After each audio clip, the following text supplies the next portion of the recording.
Halo Sobat Cospreneur, kembali lagi bersama saya Iwan Kernianto dari channel di Bisnis Kos. Nah, Sobat Cospreneur, sekarang lagi rame banget tentang investasi properti di Bali ya, baik bentuknya hotel, kosan, villa, rumah sewaan, kios, dan sebagainya. Nah, tapi di episode kali ini yang ingin saya bahas adalah bukan penawaran investasinya.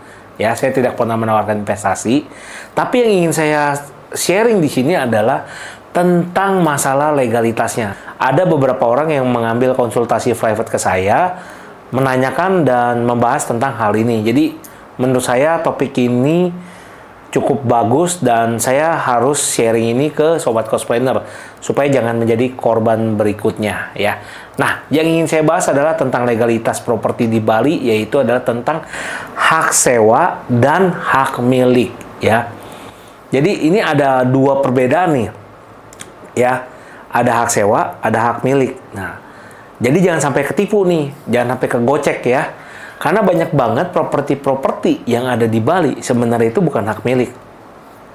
Anda cuma dapat hak sewanya aja. Jadi contoh nih, Anda beli villa, di sana tertulis nih. Biasanya mereka pakai istilahnya leasehold ya, leasehold dan freehold ya. Leasehold adalah hak sewa, freehold adalah hak milik ya. Nah, biasanya kalau orang nggak paham, dia akan mengira bahwa ini sertifikatnya adalah hak milik, padahal itu hak sewa. Nah, yang ingin saya jelaskan adalah di sini perbedaannya. Kalau di hak sewa ini, Anda tuh biasanya hanya mendapat penggunaan atas lahan tersebut yang memiliki jangka waktu yang dimana jangka waktu tersebut bisa diperpanjang. Biasanya hak sewa itu sendiri merupakan hasil kerjasama ataupun kesepakatan dari pihak developer ataupun dari pihak si penjual villa kepada si pemilik tanah. Contohnya yang banyak terjadi adalah mereka meminta hak sewa sebanyak 25 tahun plus 20 tahun atau plus 25 tahun. Jadi sebenarnya ini mirip-mirip kayak HGB sih. Tapi bedanya tanahnya bukan tanah kita. Dan kita juga nggak bisa memiliki tanahnya. Dan yang pasti ini juga nggak bisa kredit ya. Anda tidak bisa mengajukan kredit dengan hak sewa ya. Ini penting banget. Nah, dan yang lebih parahnya lagi biasanya nih perjanjian-perjanjian seperti ini kebanyakan itu pembangunannya itu nggak akan dikembalikan uangnya. Jadi dalam arti gini, misalkan Anda sewa tanah luasnya 500 meter persegi. Kita sebutlah angkanya 100 juta ya. Nah, setelah 20 tahun berlalu, nah Anda kan sebelumnya sudah bangun dong villa dan lain segala macam, habis misalkan 2 miliar. Itu duit 2 miliar atas pembangunan villa nggak akan dikembalikan. Tetapi villa yang ada di atas sewa tanah tersebut itu menjadi pemilik tanah gitu. Jadi kita ngasih gedung ke si pemilik tanahnya. Ini mirip seperti hal yang suka disampaikan sama teman-teman kalau nanya ke saya, kok kalau mau bisnis properti cost tanahnya atau tempatnya mendingan sewa atau beli baru. Nah, kalau saya pribadi, saya lebih baik beli baru. Kenapa?